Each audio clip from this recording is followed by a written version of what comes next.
एक frequently question ask किया जाता है जिसमें पेशेंट हमसे पूछते हैं वेरिकोसिल कब तक ठीक हो जाता है, या कब तक आप कहते हो कि वेरिकोसिल ठीक होने की एक संभावनाएं होती है। देखो, ये एक नॉर्मल हर एक पेशेंट का क्वेश्चन है। मैं इस क्वेश्चन को ये नहीं कहता कि गलत है या ऐसा नहीं पूछना चाहिए। मेरे हिसाब से ये क्वेश्चन डेफिनेटली अपने किसी भी डॉक्टर से पूछना चाहिए। तो इसीलिए मैं आज आपके सामने ग्रेड 1 के पेशेंट की एक बात लेकर आया हूं, जिसने अप्रोक्सीमेटली 2 या 3 महीने के अंदर ही अपने फर्स्ट ग्रेड को रिकवर किया है।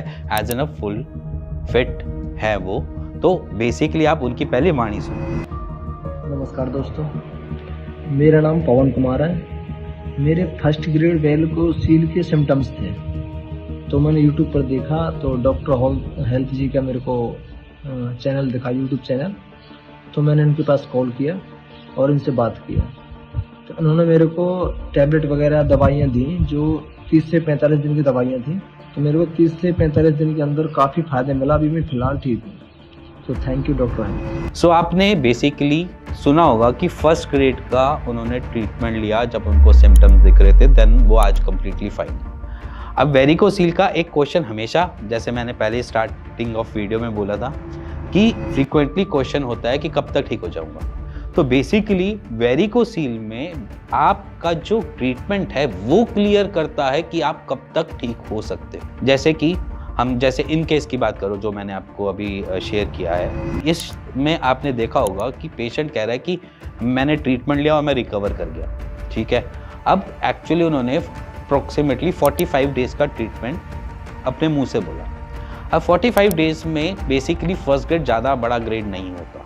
हम उसकी जो स्टैंड पोजीशन बताएं तो हम उसको माइल्ड ग्रेड के अंदर भी रखते हैं, क्योंकि कभी कभार क्या होता है कि अगर वो डायमीटर, जो वेन्स का डायमीटर है, अगर वो डायमीटर हमारा 2 mm से अबव चला जाता है, तब भी उसको फर्स्ट ग्रेड में हम लाए कर देते हैं। तो इसीलिए जब हमें रिकवरी मिल रही है, सिम्टम्स में हमें फ्रीडम मिल रही है, सिम्टम्स जैसे कि मान लीजिए कि मेरे को पेन नहीं हो रहा, मेरी फर्टिलिटी अच्छी से चल रही है, मेरे सीमन एनालिसिस की रिपोर्ट बहुत बढ़िया आ रही है, तो रिकवरी क्लियर करती है कि आपकी वेरिकोसील में कितना टाइम लगेगा।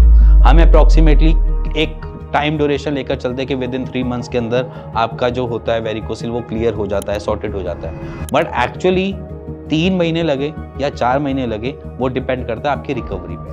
रिकवरी अगर मेरी स्विफ्टली चल रही है, मेरे को रिकवरी अच्छे से मिल रही है, मेरे सिम्टम्स सारे जा रहे हैं, मेरे को ब्लड के फ्लो में कोई दिक्कत नहीं आ रही, कोई रिफ्लक्सेस नहीं बन रहे हैं, जिसकी वजह से मेरी रिकवरी फास्ट हो जाती है।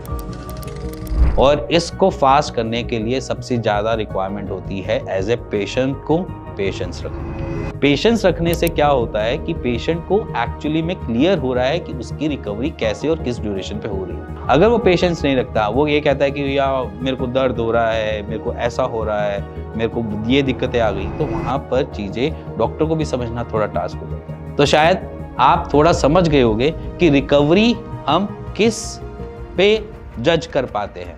आपकी बेसिकली सिम्टोमेटिकली आराम के ऊपर हम जज कर पाते हैं, जिसकी वजह से हम आपको कहते हैं कि वेरिकोसील में रिकवरी लेना आसान है। एक फैक्ट की बात बताऊंगा मैं। वेरिकोसील हम मोस्ट ऑफ द केसेस में डायग्नोस तब करवाते हैं जब हमें कोई फर्टिलिटी इशू हो, या फिर कोई ऐसी कोई पेन एकदम से आया हो, तब हमें डायग्नोस होता है। अगर आपको लंबे समय से टेस्टिस के अंदर कैसा भी पेन बन रहा है और उसकी फ्रीक्वेंसी ऐसी रहती है कि 2 या 3 घंटे रहता है और महीने में 2 या 3 बार ही आता है, तो प्लीज़ उसको डिले ना करो, क्योंकि उसकी ग्रेडिंग जब बढ़ती है तो टाइम लेती है रिकवरी में। सो अगर आपको कहीं पे भी टेस्टिस में पेन हो रहा है तो प्लीज़ अपने आसपास के डॉक्टर से कंसल्ट करो। अगर नहीं भी करना है तो सेल्फ कह के अपने आसपास की किसी भी लैब पे जाकर एक यूएसजी स्क्रोटम करवा लेना या फिर कलर डॉपलर करवा लेना, जिससे आपको ये क्लियर हो जाए कि कुछ इम्पैक्ट तो नहीं हो रहा है टेस्टिस में। इसी के साथ अगर आपको ये वीडियो इन्फॉर्मेटिव लगी हो और आपको लगा कि वेरिकोसील की रिकवरी एक्चुअली में पॉसिबल है, तो नीचे दिए हुए नंबर पे मेरी टीम से बात कर सकते हो, फ्री कंसल्टेशन ले सकते हो। इसी के साथ साथ अपनी रिपोर्ट शेयर करके उसके ऊपर भी आप एक कंसल्ट कर सकते हो, जिसमें आपका ना फेस आएगा ना आपकी कोई बात आएगी, बस आपकी 1-to-1 कंसल्टेशन होगी। इसी के साथ अगर आपको लगता है कि मेरी वीडियो इन्फॉर्मेटिव रहती है, आपके लिए बेनिफिट रहती है, आपको थोड़ा थोड़ा मोटिवेट करती रहती है, तो प्लीज़ शेयर ज़रूर करना, बेल आइकन दबा दीजिएगा और सब्सक्राइब का बटन भी।